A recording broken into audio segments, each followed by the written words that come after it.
Truth about the bridesmaid's dress row. Nanny Maria witnessed Meghan mocking and bullying Charlotte. YouTuber, according to Taz, touches on the unmitigated awfulness of Princess Charlotte's bridesmaid's dress drama. The hems are uneven and look ragged. This is even after the alterations. Taylor spent 4 days redoing the dresses. The ragged hem with dangling strings is unforgivable. The dress is so bad it makes us wonder if there was some type of fraud going on. It's also extremely noteworthy that Jessica Mulroney's daughter's dress looks leagues better than the others, especially Charlotte's. And no stockings. Taz didn't mention this, but the media did report on Meghan's decree that the bridesmaids weren't to wear stockings. The sockless looks more suited for espadrilles on a beach, sports shoes or sneakers in a casual setting, but for a young child wearing Mary Jane's, it must have been uncomfortable and looks wrong. The bridesmaid's dress debacle throws up so many perplexing questions. Who took the measurements? Surely any tailor worth its salt would have sent their own seamstress to do it properly. Paris is only 3 hours from London by Eurostar. Why weren't there any fittings? Fittings are an integral part of bespoke design. It's not as if there wasn't enough time, as presumably the bridesmaids' dresses weren't a last-minute afterthought. Why did a third-party tailor have to do the alterations? Assuming that the dresses were made by Givenchy, surely they'd have sent their own people to fine-tune the dress. It's as if Meghan tries to complicate things.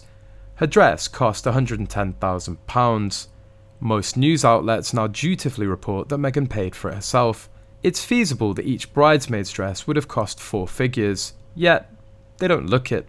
However, according to Yankee Wally, Meghan didn't pay for the dress as Charles paid for it, and she was forever changing her mind on what style and design she wanted for the dress and veil. This is why it was such a badly fitted dress and veil, because it was basically a last-minute piece put together as she wouldn't stop changing her mind.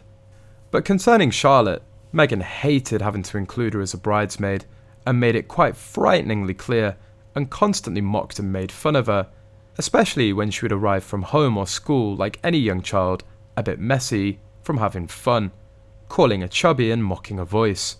Charlotte said to Meghan about how she'd be a new auntie, like how she had her Auntie Pippa, which Meghan went off on one, saying that she was much better than Aunt Pippa.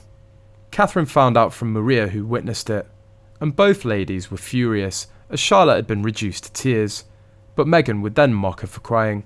Ivy Mulroney isn't a nice little girl whatsoever, and was constantly rude to the women working on her dress fittings when she arrived, and Meghan definitely showed a lot of favouritism, even pitting the two little girls against each other, saying that Ivy was going to be the best flower girl, and that Charlotte should learn how a proper girl behaves.